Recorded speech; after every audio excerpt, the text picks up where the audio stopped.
Today, if you got in your email box information about our agenda, Jen and I are going to be talking about recipe crediting, especially in relation to freshly prepared on-site meals.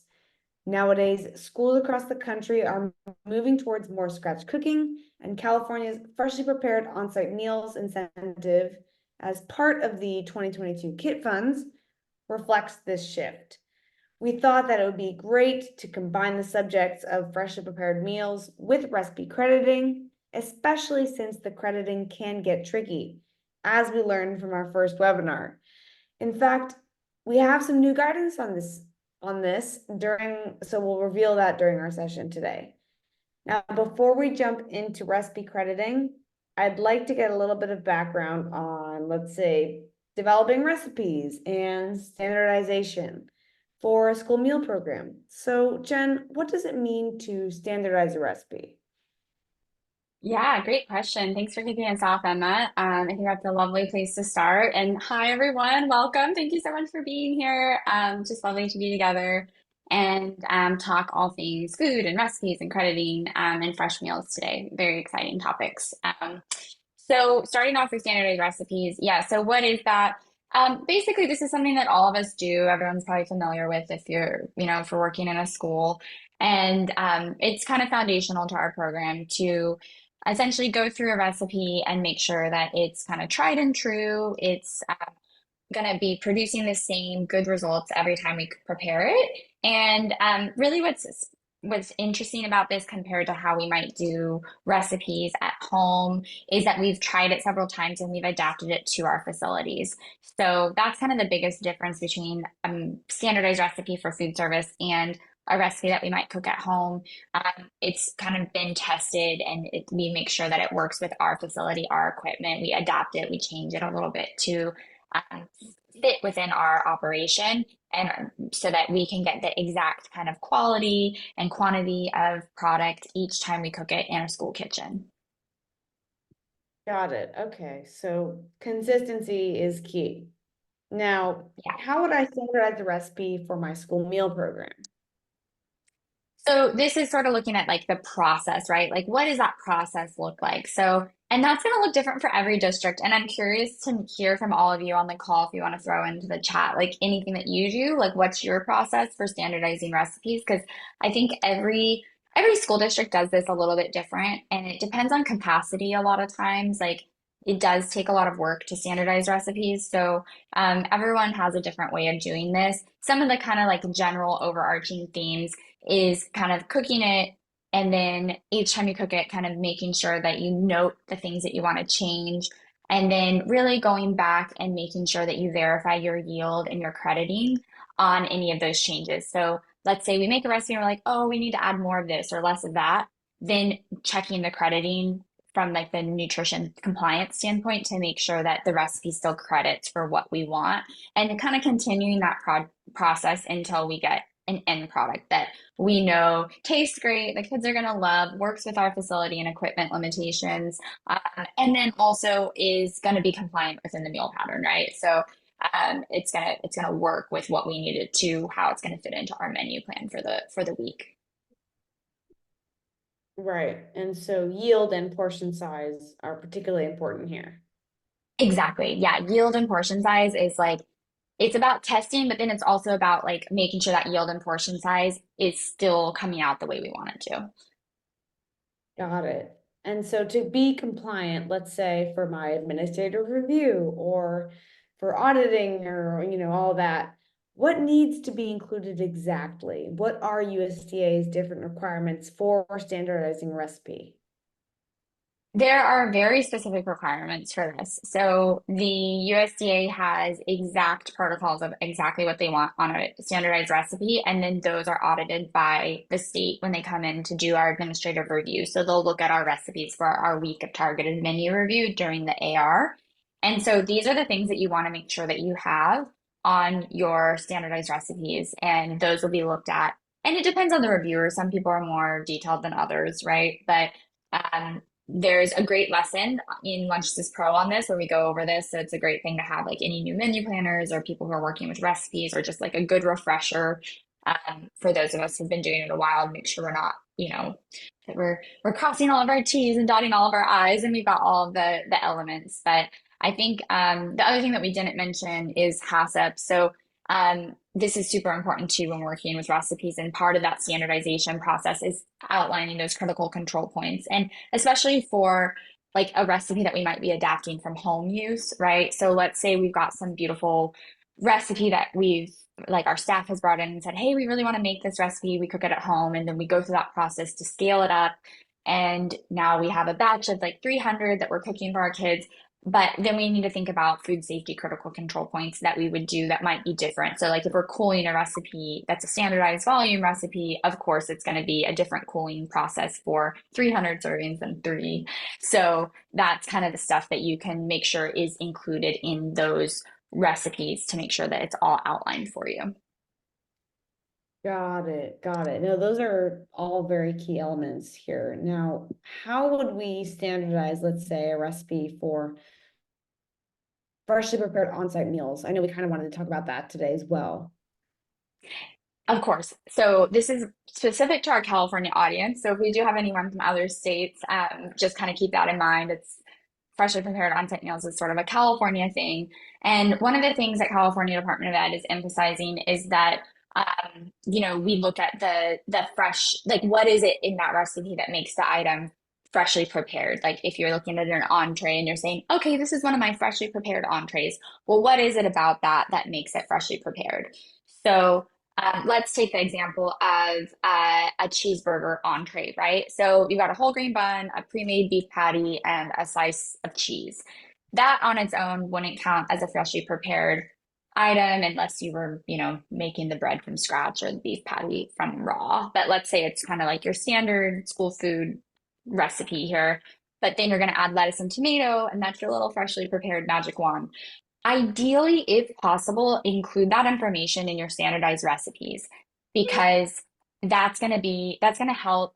I mean, I think for the biggest reason why is for record keeping so that we know, like, we don't know how freshly prepared is going to get audited. But if we were to look back and see, okay, how did this menu qualify as freshly prepared? We can go back and look and see, okay, that's how it was. And it has details in there about exactly what was served with that cheeseburger to make it freshly prepared. So if you can, I would really highly recommend as a best practice to include all of the detail of what makes the entree freshly prepared in the standardized recipe. And then it's crystal clear how your foods are counting towards the 40% freshly prepared. Yeah, okay. So, I mean, this seems like this leads us right into crediting. So, just so everyone's on the same page here, what is crediting and how is the food buying guide used to credit recipes? Yeah, that's a great question because we have to have a certain like amount of vegetable in a recipe to credit towards freshly prepared meals, right? If that's how we're qualifying it. So let's talk about crediting. So first of all, crediting is a very like school food term, by the way. We were just talking about this before the call. We're like, are we just making this up? But no, it's a proper like school food terminology. So it's really how we count or measure our meal components that are part of our meal pattern. So that's our how do we get to that half cup of red orange vegetable? Like, how does that credit in our meal program, right? And it looks different, and it's not always aligned to the true volume of the food. So how we figure that out is from the food buying guide. So the food buying guide is the go-to place to figure out how whole or like minimally processed foods credit in our meal program. So if we're looking at things like, fresh fruits and vegetables, meats, flour, eggs, things like that, we go to the food buying guide to figure out how those fresh, minimally processed foods credit. And what's really cool is like when I started in school nutrition, this was just a binder that was like passed down to me from my predecessor. And I would like flip through it, blow off the dust, kind of do my calculations. And what's cool now is that we're in the 21st century and we have a calculator that we can use. So you don't actually have to do all the math that we used to have to do to credit you can use the recipe analysis workbook. So these screenshots here, and we'll get into a couple examples in a few moments, but these are from the recipe analysis workbook. And please like shout out in the chat if you're using the recipe analysis workbook to credit Mhm. recipes. I know Elizabeth on our team uh, is using this quite a bit to do some recipe crediting. And it's so good because it does the math for you. And it's really like, even though a lot of us like grew up doing this math in our school food careers, I still like to do it through here to have that paper trail so that I know I didn't mess up a calculation. And this will help you take something from, how much raw product did I get to how much creditable product did I get? And all of those formulas are predetermined by USDA. So you have to use the food buying guide for that information. Okay, yeah, no, that's really helpful. Now, with the emphasis on more vegetables in entrees and thinking about freshly prepared on-site meals, can we talk deeper about crediting vegetables? I mean, how do we credit vegetables in entrees? Yeah, I'm so glad we're bringing this up because with freshly prepared meals, there is so much more of an emphasis on getting more veggies into the entrees. Uh, Right. but crediting vegetables in entrees gets kind of tricky. And I mentioned Elizabeth a minute ago, so shout out to you, Liz, because Liz is working on a bunch of crediting vegetables recipes with red vegetables that are credited in the entree. And it's tricky. There's a lot of errors that like come up with these. So, and common kind of issues. So, the first thing we want to talk about just as foundational kind of like reminder about crediting vegetables is that vegetables are credited in the volume served. So we're talking about cups. So we don't want to say like 4 ounces of carrots. We want to say a half cup because 4 ounces of carrots is not a half cup. That's only true for water, right? And milk and maybe yogurt, Right. but it's not true for every item. So when we're talking about vegetables, like it's half cup spinach, half cup grapes, half cup, that's fruit, but you know what I mean? Like we're talking about volume. So, and then that ties into our offer versus serve rules because the students have to take a half cup. We want to kind of look at foods in those cup portions. And then also the minimum creditable serving size for veggies is an eighth of a cup. So if we are going to include vegetables in a product and we're going to credit it, it has to have at least an eighth cup of veggie in that end product. And that's true for freshly prepared meals as well. So under the California KIP funding with freshly prepared on-site meals, we have to have at least an eighth of a cup of creditable vegetable in the end product for that to be the thing that counts. So there's different ways to count something as freshly prepared, but if you're using the concept of adding veggies to the entree to get your item to qualify, then you want to make sure that you got like an eighth cup of creditable vegetable in that entree if that's how you're kind of qualifying it. Um, and then one more like kind of tricky thing is that you want to be careful because there's also, and this is just one example of a tricky crediting rule, but there's a lot of different tricky crediting rules. To be honest, we have a whole video series on this. And so raw leafy vegetables, like let's think that cheeseburger example. If you're throwing like some lettuce on a cheeseburger, keep in mind that lettuce is a leafy green. And so 1 cup credits as a half cup. So it's not always super intuitive when it comes to crediting. And essentially, a lot of times we are looking at things that we have to pay attention to special rules. So if you're putting a slice of lettuce and tomato onto a burger, you want to make sure that that truly credits as an eighth of a cup. And that's how like you have to use the food buying guide to kind of figure that out and make sure that it all adds up. Right. Okay. Well, I love my leafy greens, so I'm not mad about that. But aside from topping a hamburger, with lettuce and tomato or putting some fresh produce on the salad bar, let's say you're trying to create more plant forward entree items, right? Or more protein options that are plant-based. How do we credit beans, peas, and lentils, which I often defer to as a protein option personally? Yeah, same. Beans are like my favorite food. I love beans. And I love them as a menu planner for schools as well because they are so versatile. So beans, peas, and lentils can credit as a vegetable or as a meat alternate. But one thing that you have to remember is that they can't count as both at the same time. So, just kind of as one example of how this gets implemented, a lot of times what people do will be like, okay, if it's on the side, I'm going to count it as a vegetable. And if it's in an entree, I'm going to count it as a meaty alternate. That doesn't mean you have to do it like that. You just kind of want to delineate how am I crediting the beans in this food and make it clear on your standardized recipe that, hey, this is what this is counting for, and make it clear to your staff as well that when this entree is served, it counts as a meat. When it is served here, it's counting as a vegetable. So that's really important just to kind of keep in mind when you're going through these things. Okay, so you can only count towards one component at a time, protein or vegetable source. That makes sense to me. Now, Mhm. what about crediting cooked vegetables? I know that can get a little tricky. Yeah, for sure. Crediting cooked vegetables is one of those things that we've been really going through in depth at the moment. And I have to say, I probably did this all wrong when I was a director. Like, I don't know that I did too many cooked vegetables that were credited. Like, I think a lot of times when we served vegetables in the entree, they were just there, but we weren't really crediting them because we had salad bars. But if I did, I probably did this wrong because it was only when I was doing some consulting projects and I started crediting some recipes and being like, yeah, what does this count for? That then I realized, oh shoot, I got to go back and do all my work over again because I did this wrong. So I think a lot of times excuse me, as menu planners, a lot of times we're used to crediting raw vegetables. Like all of us serve raw vegetables, especially if we have salad bars and stuff, we're used to like a half cup of raw, ready to eat vegetable counts as a half cup of creditable vegetable. That's really, really straightforward.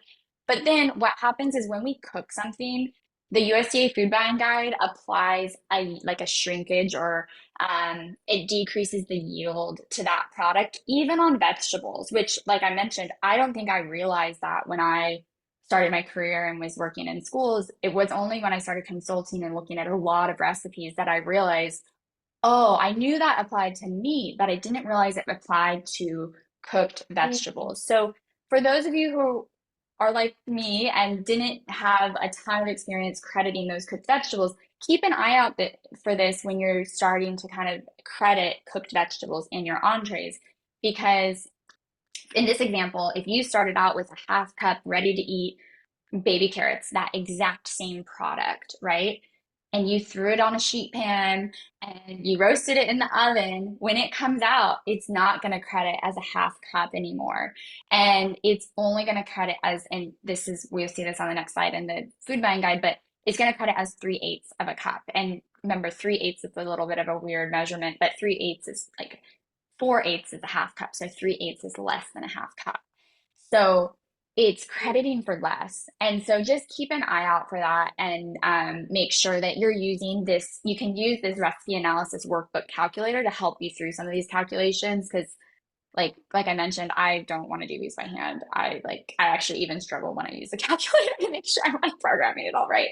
But yeah, use this tool at your disposal to make sure that you're getting to the creditable amount and especially when you're looking at like your freshly prepared entrees because if you're saying that okay I'm going to add an eighth cup of carrots to this entree that's cooked, well you need to make sure that it's truly an eighth cup once it's cooked, so you might need to add like 2/8 so that it has room for shrinkage in the cooking process and then it's truly an eighth cup once it's like served to the student of creditable portion size.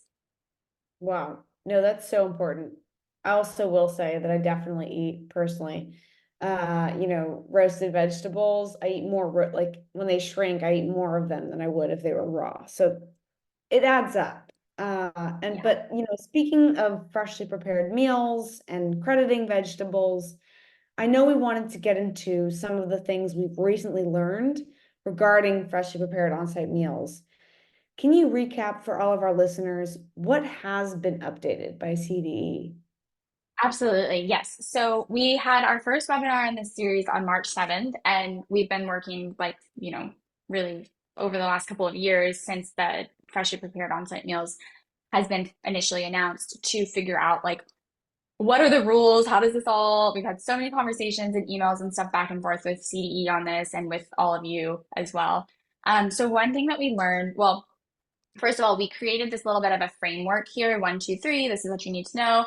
And our first thing on the framework was to avoid commercially prepared combination entrees. So we were like, kind of just like throw out of your mind like your frozen burritos, frozen pizzas. Like you can't spruce those up to make them freshly prepared, which was the initial guidance that we got. And we've had conversations with CDE about this and all of that.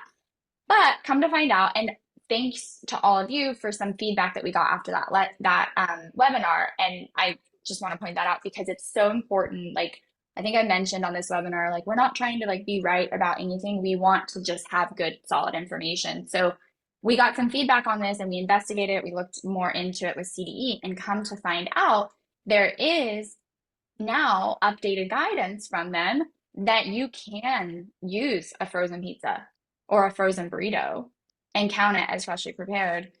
You just have to add like vegetables to it essentially. So Okay, this is like an email that we just got clarification on. So I know it's frustrating that guidance changes, but this is actually giving you more flexibility. So basically, like you can see here are the bullet points. So frozen pizza with vegetables added on top. Yeah, so you can do a frozen pizza. You just have to make sure that has the minimum creditable amount. So like if you put an eighth cup of like raw roasted peppers or raw peppers on each of the slices, just make sure it's like actually a little bit more than an eighth cup so it shrinks down in the right portion size. Or a frozen burrito and then serve it with homemade salsa, they are saying that that qualifies now. So what we've done is we've taken our framework and we've just like crossed out, we've redlined that first thing about avoid commercially prepared combination entrees. So that opens the door to that. And then you're kind of left with just those other two steps. So looking at how can you elevate your entrees. So it really, I think, doubles down on this vegetable conversation because you can make a lot of the stuff that you're serving work by incorporating more vegetables. That's probably one of the most like straightforward through lines to get to a freshly prepared 40% menu is looking at how can you incorporate more fresh vegetables or cooked vegetables into some of these entrees. Of course, also preparing grains or proteins from scratch will help you. And then the other thing we've really clarified is yes, like sides need to be minimally processed. Like you really have to make sure that like all that stuff we were talking about last time about um, on the 7th of March about your like fortune cookie on the side disqualifies a meal, even if everything else is scratch made. That's still true. So just wanted to give a little update on that and also like a lot of gratitude for the feedback because that's how all of us learn and we really appreciate that. So please always feel free to email us and we'll like update all of our stuff because we just want it to be like simple for everyone to follow. And yeah, I'm excited about this being like even easier to qualify menus. So it's going to benefit everyone. yeah, no, wow, that's a big game changer. I mean, elevating the entree is definitely like the theme here going forward. And incorporating at least an eighth a cup of fresh produce is definitely seems like the way to go. But one of the major topics we discussed in our first webinar was salad bars. What's the deal with placing produce on salad bars for freshly prepared on-site meals? Has anything changed?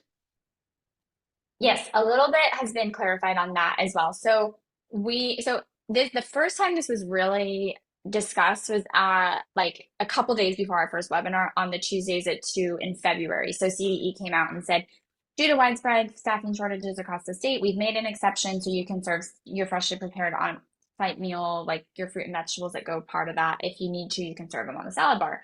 Well, drilling down more on that, it comes down to a few exceptions, and I'm going to go through those. And as I go through these, I think you'll see that most of what you want to do on the salad bar will probably still work, but you just need to be a little thoughtful about it.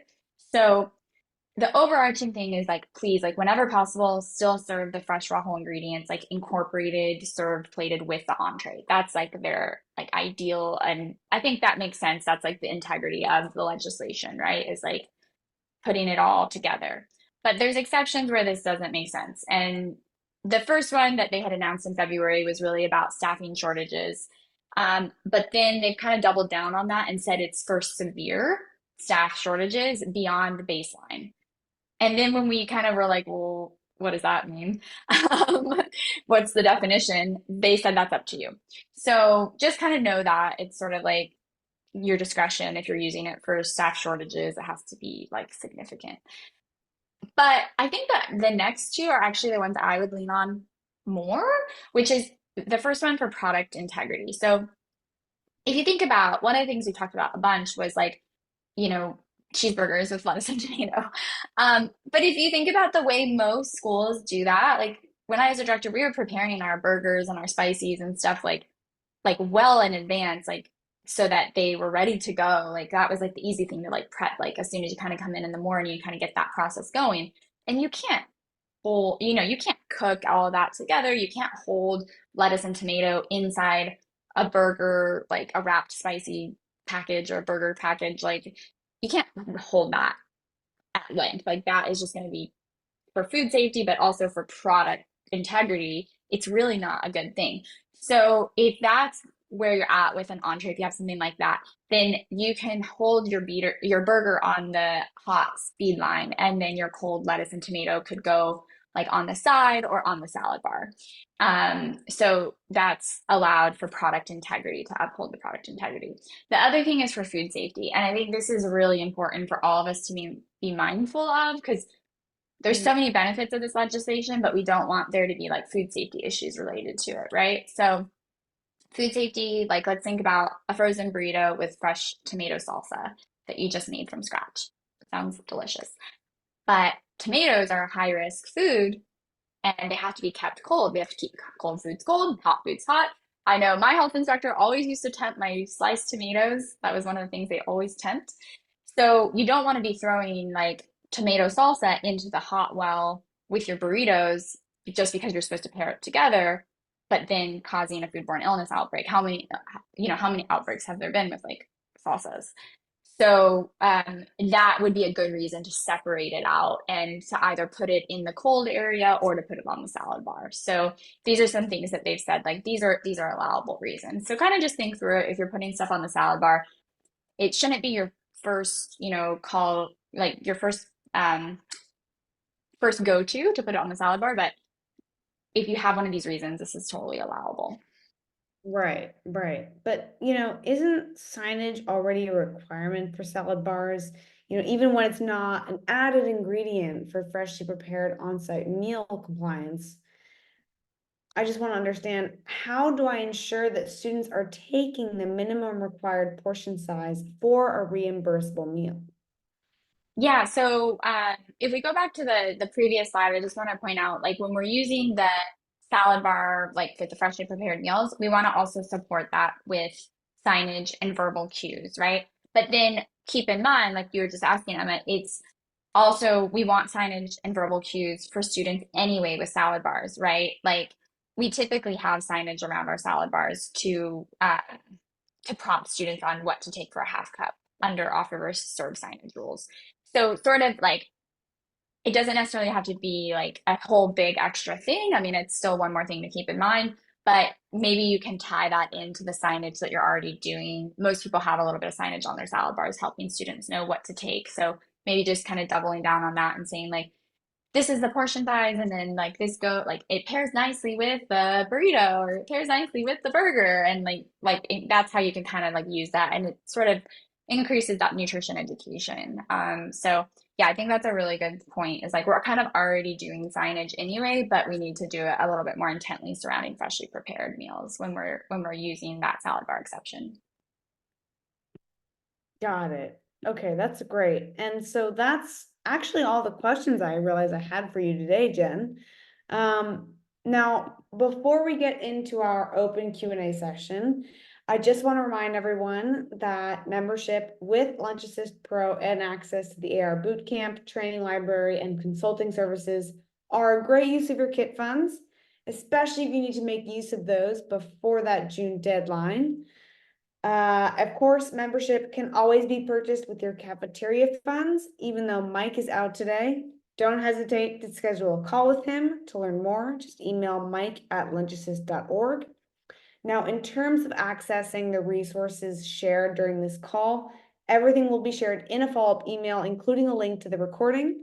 For Lunch Assist Pro members, the entire webinar series and all of the corresponding resources will be uploaded directly into your Pro account as a series of training videos.